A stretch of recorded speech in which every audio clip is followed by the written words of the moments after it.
মার্কিন যুক্তরাষ্ট্র এবং ইসরায়েলের নতুন হামলায় ইরানে দেখা দিচ্ছে আগুনের নদী, যা ভাবতেও অবাক লাগে। ইরানের বিরুদ্ধে মার্কিন ইসরায়েলের নতুন হামলা একেবারে নতুনভাবে প্রবেশ করেছে।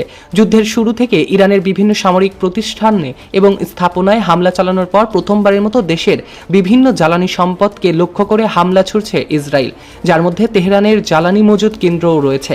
স্থানীয় সময় গত শনিবার সন্ধ্যায় তেহরানের জ্বালানি স্থাপনায় হামলার প্রায় 10 ঘন্টা পর গতকাল রবিবার সকালে শহরটির রাস্তার পাশে আগুনের নদী বেয়ে যেতে দেখতে পাওয়া গিয়েছে। জ্বালানি তেলের গুদামে ইসরায়েলি হামলার পর ঘন কালো মেঘে ছুঁয়ে গিয়েছে রাজধানী তেহরানের আকাশ। দেখা দিয়েছে কালো অ্যাসিড বৃষ্টি। পরিবেশ সুরক্ষা সংস্থার তরফ থেকে নাগরিকদের খোলা জায়গায় যাওয়া থেকে বিরত থাকা এবং যতটা সম্ভব বাড়িতে অবস্থান করার অনুরোধ জানানো হয়েছে। ইরানের রেড ক্রিসেন্ট এই আগুনের কারণে অ্যাসিড বৃষ্টি হওয়ার সংখ্যা আগেই জানিয়েছে।